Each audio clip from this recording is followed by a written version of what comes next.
बिस्मिल्लाहिर्रहमानिर्रहीम, अस्सलाम वालेकुम रहमतुल्लाहि व बरकातहू। आइए हम मुसन की बार हम डिस्कस करें FSc part 1 chapter FSc part 1 और चैप्टर नंबर 1 रियल नंबर के बारे में। तो लास्ट लेक्चर में हमने थ्योरी की लास्ट एग्जांपल नंबर 6 एंड 7 को सॉल्व किया था। आज के लेक्चर में हम एक्सरसाइज 1.1 के बारे में डिस्कस करने चले हैं। तो 1.1 के हम सेकंड क्वेश्चन से स्टार्ट करते हैं, फर्स्ट क्वेश्चन हम बाद में डिस्कस करते हैं। क्वेश्चन नंबर 2 में हमारे पास वो कहते हैं name the property used in the following equations. तो ये जो हमारे पास इक्वेशंस हैं इनके अंदर कौन सी प्रॉपर्टी यूज होती है ये हमने बतानी है। तो हमने रियल नंबर की 11 प्रॉपर्टीज पढ़ी थी, जिनमें पहला क्लोजर लॉ है, दूसरा एसोसिएटिव लॉ है, तीसरा इसके अंदर आइडेंटिटी प्रॉपर्टी है, चौथी इसके अंदर कम्यूटेटिव प्रॉपर्टी है और साथ साथ पांचवें नंबर पे इनवर्स प्रॉपर्टी है। तो ये 5 एडिशन के लिहाज से और 5 मल्टीप्लिकेशन के लिहाज से ये टोटल बन जाती है 10 और एक डिस्ट्रीब्यूटिव लॉ, ये टोटल 11 प्रॉपर्टीज हैं। उन्हीं प्रॉपर्टीज को यहाँ पे हमने मेंशन करना है। तो सबसे पहला क्वेश्चन क्या है, 4 + 9 = 9 + 4। तो यहाँ पे ये कौन सी प्रॉपर्टी यूज हो रही है, तो ये हमारे पास कम्यूटेटिव लॉ है। याद रख लें कि वो नंबर अगर नंबर आपस में इंटरचेंज हो रहे हों, नंबर आपस में इंटरचेंज हो रहे हों तो उस रूल को बोलते हैं कम्यूटेटिव लॉ। ठीक है, एडिशन के लिहाज से तो हम विद रिस्पेक्ट टू एडिशन बोलेंगे, मल्टीप्लिकेशन के लिहाज से तो हम मल्टीप्लिकेशन बोलेंगे। अगर नंबर चेंज हो रहे हों कम्यूटेटिव लॉ।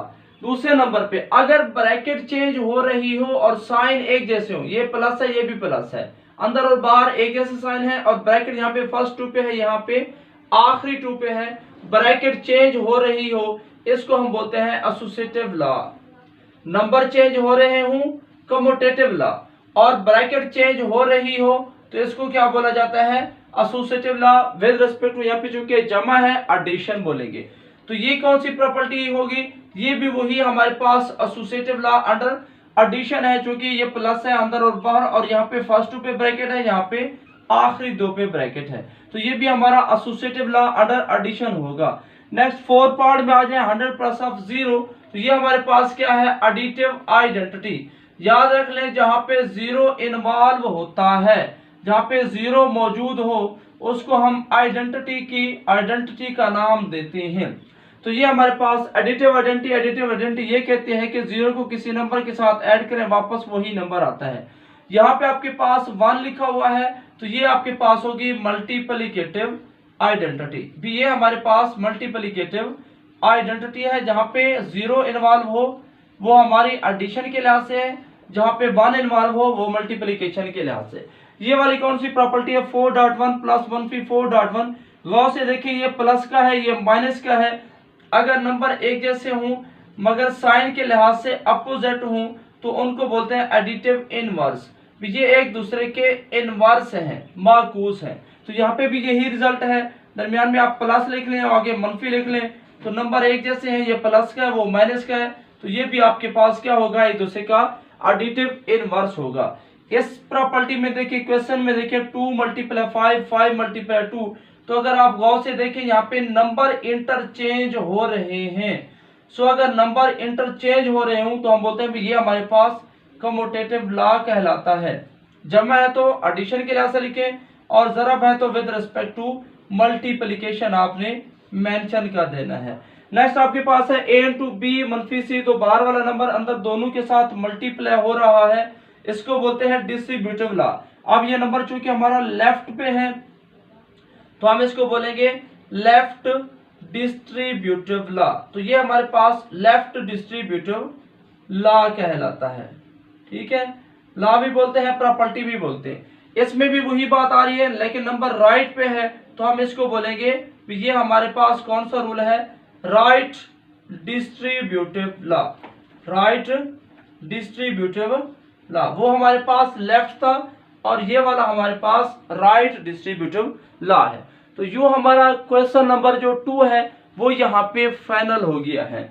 तो हमने कुछ यहाँ पे सिंबल्स आपको मैंने बताया कि अगर नंबर इंटरचेंज होता है कम्यूटेटिव लॉ, ब्रैकेट इंटरचेंज हो एसोसिएटिव लॉ, 0 इन्वॉल्व हो आइडेंटिटी एडिटिव आइडेंटिटी, 1 इन्वॉल्व हो मल्टीप्लिकेटिव आइडेंटिटी, नंबर एक दूसरे के अपोजिट आ रहे हों एडिटिव इनवर्स होगा। और अगर दरमियान में ये फिर वही बात आ गई कि नंबर चेंज हो रहे हैं हाँ, अगर एक नंबर बाहर हो और अंदर दोनों के साथ मल्टीप्लाई हो रहा हो तो हम इसको बोलते हैं डिस्ट्रीब्यूटिव लॉ। अब आते हैं 12 11 क्वेश्चन में देखें 4 मल्टीप्लाई 5 मल्टीप्लाई 8, तो ये कौन सा होगा रूल आपके पास? ये आपके पास होगी एसोसिएटिव प्रॉपर्टी। कौन सी? एसोसिएटिव प्रॉपर्टी है। क्यों? क्योंकि हमारे पास ब्रैकेट चेंज हो रही है, नंबर और बाहर और अंदर अलामत तो एक जैसी है, लेकिन यहाँ पे हमारे पास ब्रैकेट चेंज हो रही है। So this property is known as associative property, या इसको बोलते हैं एसोसिएटिव लॉ। ठीक है, अंडर मल्टीप्लिकेशन या विद रिस्पेक्ट टू भी बोलते हैं, अंडर भी बोलते हैं। मल्टीप्लिकेशन के लिहाज से ये एसोसिएटिव प्रॉपर्टी है। 12 में देखें a इंटू बी प्लस सी मनफी डी, तो a इन सब के साथ मल्टीप्लाई हो रहा है और राइट साइड पे एग्जिस्ट करता है, तो इसको हम बोलेंगे ये हमारे पास है राइट डिस्ट्रीब्यूटिव लॉ। कौन सा? Right distributive law. तो यूं हमारा क्वेश्चन नंबर जो 2 है वो फाइनल हुआ। अब आते हैं क्वेश्चन नंबर 3 में। उसमें भी हमने ये काम करना है, name the property used in the following inequalities. वो कहते हैं यहाँ पे हमारे पास चंद n इक्वालिटीज हैं, n में हमने जो प्रॉपर्टी यूज हो रही है वो हमने बतानी है। तो इनइक्वालिटी के लिहाज से हमने 5 प्रॉपर्टीज डिस्कस की थी, तो उन्हीं के बारे में हमें एक्सप्लेन करना पड़ेगा। सबसे पहला है कि 3 लेस देन है -2 इंप्लाइज 0 लेस देन 1। अब यहाँ पे प्रॉपर्टी लिखने का आसान मेथड ये है कि आप ये देखेंगे रिजल्ट आया कैसे। देखिए -3 से मेरे पास 0 कैसे आ रहा है, तो हकीकत में अगर मैं बोथ साइड पे 3 ऐड करता हूँ, -3 + 3, और इधर है मेरे पास -2, तो इसमें भी मैं -3 ऐड करूं तो मेरे पास रिजल्ट क्या बनेगा? यह आएगा 0 लेस देन 1, यानी ये वाला मेरे पास रिजल्ट आ जाएगा। तो ये रिजल्ट कैसे आया मेरे पास? ये रिजल्ट मैंने बोथ साइड पे क्या किया? ऐड किया है एक नंबर से, तब मेरे पास रिजल्ट आया। तो this property is known as additive property. So ये हमारे पास एडिटिव प्रॉपर्टी है। ठीक हो गया। ये कौन सी प्रॉपर्टी होगी? एडिटिव प्रॉपर्टी, चूंकि जो आपके पास आंसर आ रहा है वो ऐड करने से आया। सिमिलरली इस जगह पे देखें, -5 से आपके पास ये 20 बना। अब आप सोचें जरा भी -5 से 20 कैसे बनेगा? इनफैक्ट -5 को अगर -4 से मल्टीप्लाई कर दें, सिमिलरली आप इस -4 को भी मल्टीप्लाई करेंगे -4 के साथ, तो ये कितने आएगा? प्लस का 20 और ये प्लस का 16, और यहाँ पे साइन चेंज हो जाएगा। तो ये आंसर कैसे आया? मल्टीप्लाई करने के बाद, दोनों को आपने -4 से मल्टीप्लाई किया, तो इस केस में आपके पास यूज हो रही है मल्टीप्लिकेटिव प्रॉपर्टी। कौन सी? मल्टीप्लिकेटिव प्रॉपर्टी इस केस में आपके पास यूज हो रही है। तो इनइक्वालिटी में वहां पे मैंने आपको कुछ निशानियां बताई थी कि नंबर चेंज हो रहे हैं, कम्यूटेटिव है, ब्रैकेट चेंज हो रही है, एसोसिएटिव है, तो ये सारी बातें मैंने बताई थी, और इनमें आप आंसर को देखकर बता सकते हैं कि हमारा रिजल्ट कैसे आ रहा है। सिमिलरली इस केस में आ जाए 1 ग्रेटर देन -1, अब 1 से बना -3। हकीकत में ये वाला रिजल्ट हमारे पास कैसे आया?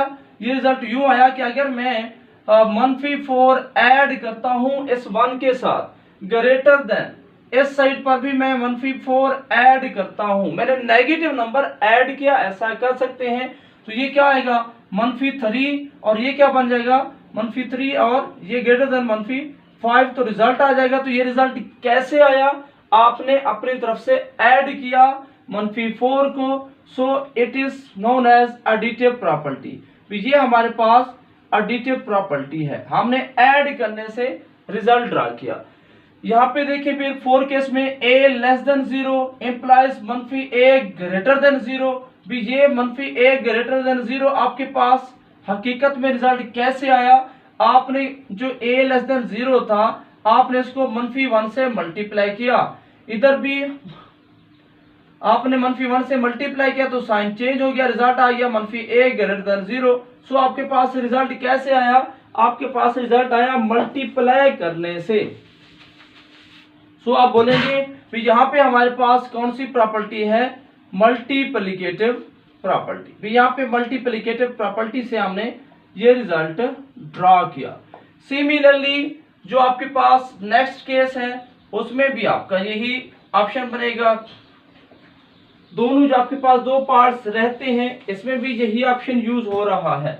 a greater than b implies 1 over a less than 1 over b। अब ये रिजल्ट आया कैसे? देखें, a ग्रेटर देन b था, अब आप क्या करें, a ग्रेटर देन b को दोनों को 1 ओवर ab से मल्टीप्लाई करें, b डॉट 1 ओवर ab, तो क्या आएगा, a से कैंसिल हो जाएगा, 1 ओवर b ग्रेटर बन जाएगा, b से b कैंसिल 1 ओवर a से, या 1 ओवर a लेस बन जाएगा 1 ओवर b से। तो ये रिजल्ट आपके पास आ गया। ये रिजल्ट कैसे आया? जब मैंने a ग्रेटर देन b को 1 ओवर ab से मल्टीप्लाई किया। सो इट इज मल्टीप्लिकेटिव प्रॉपर्टी। तो ये हमारे पास कौन सी प्रॉपर्टी हुई भाई?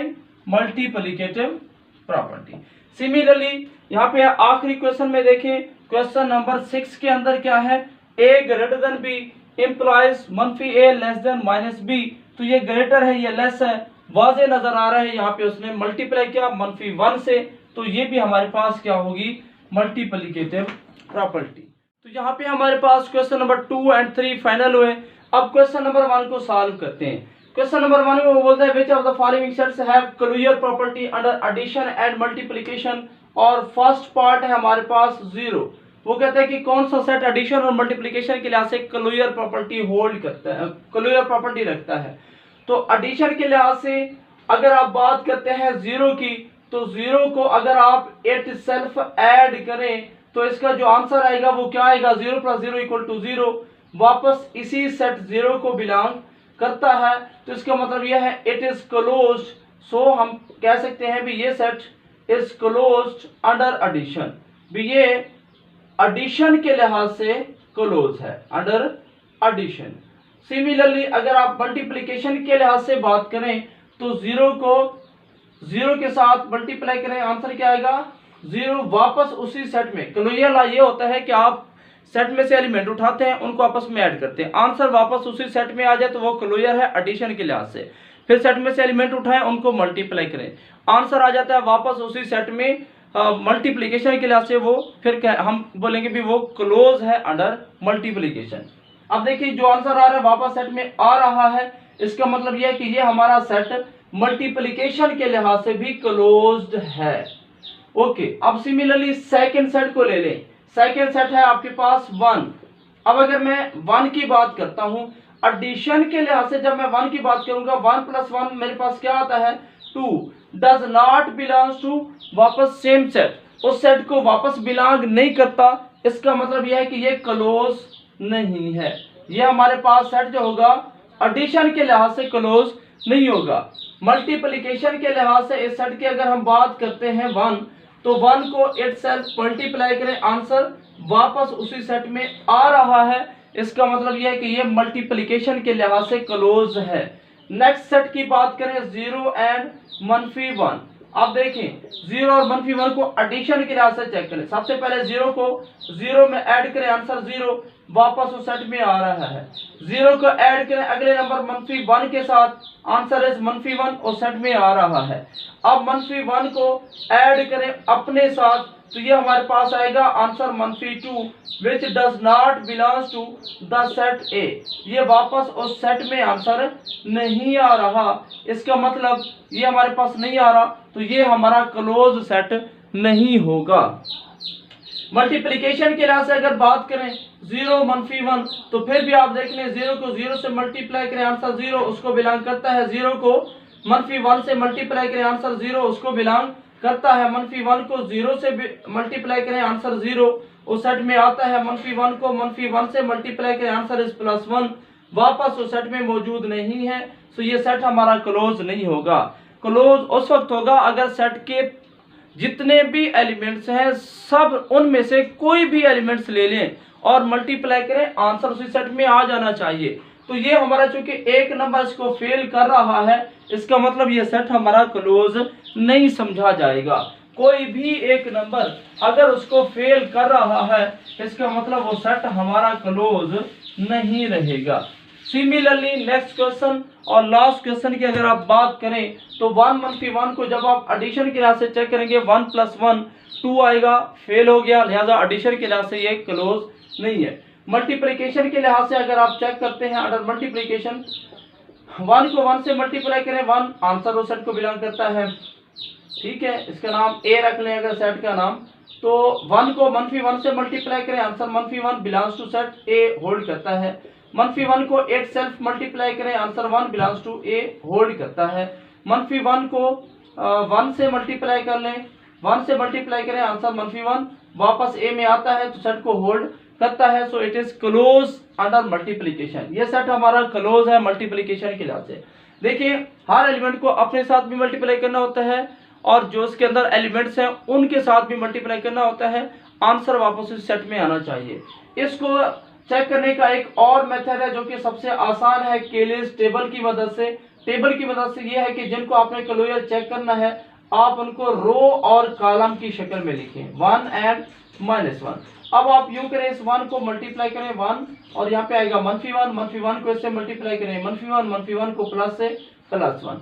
तो आपने देखा कि मैंने 1 को 8 सेल्फ भी मल्टीप्लाई किया -1 के साथ भी, -1 को भी मैंने 1 और 8 सेल्फ दोनों से मल्टीप्लाई किया। तो ये मेरा जो टेबल में आंसर आ रहा है ये मुझे बताता है कि ये क्लोज है या नहीं है।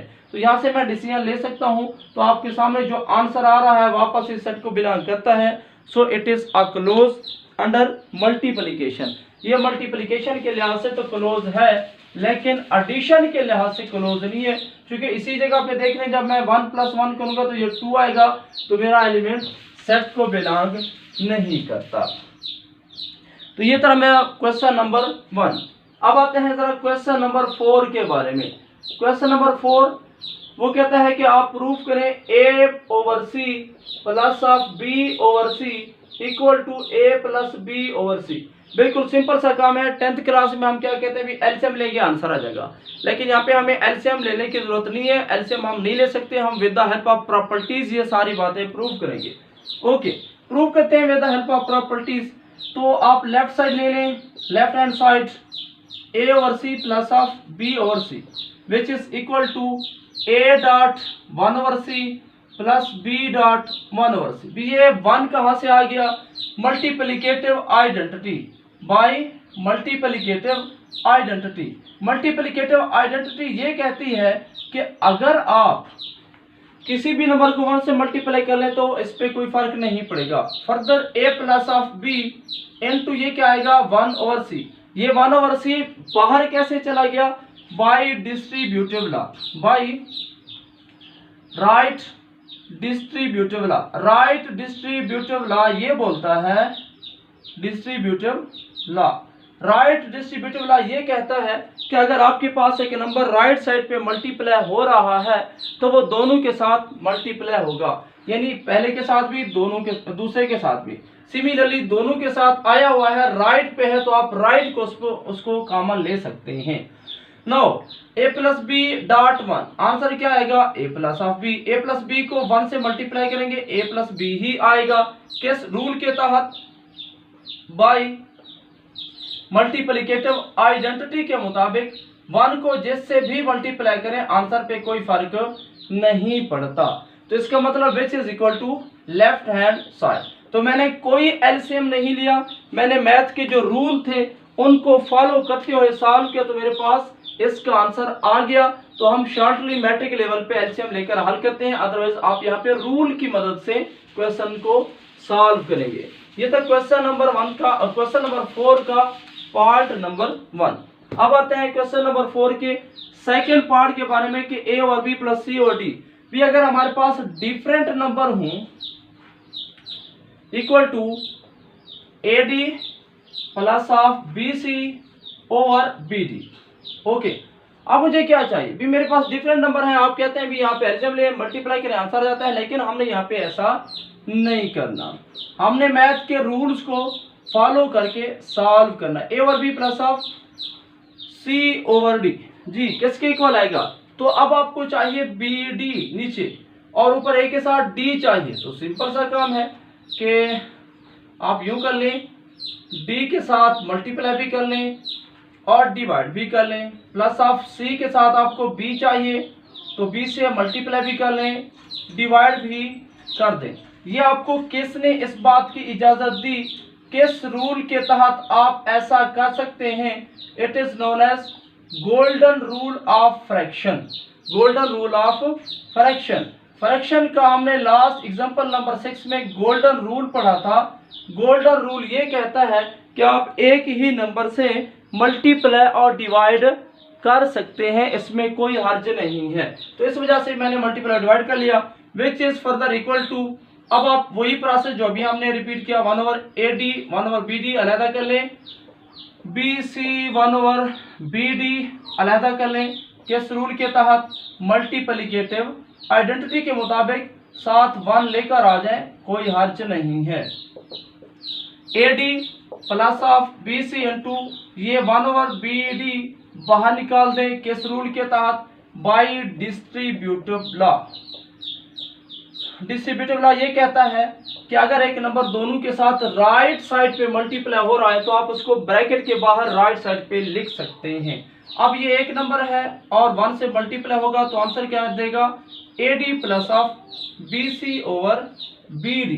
AD plus BC over BD किस रूल के तहत? बाई मल्टीप्लिकेटिव आइडेंटिटी ये कहती है 1 को जिसके साथ मल्टीप्लाई कर लें वो नंबर को चेंज नहीं करता, which is equal to right hand side. और यही हमने आंसर फाइंड आउट करना था। सो हमारे पास ये बात प्रूव हो गई कि ये रिजल्ट हमारे पास आ सकता है। तो ये था हमारा क्वेश्चन नंबर 4, जिसमें हमने मैथ के रूल्स को फॉलो करते हुए हमने इसको सॉल्व किया। तो यहाँ पे हम आज का लेक्चर एंड करते हैं। नेक्स्ट लेक्चर में इंशाल्लाह हम इसी 1.1 एक्सरसाइज के क्वेश्चन नंबर 5 और 6 को सॉल्व करेंगे। एट द एंड, अल्लाह हाफिज़।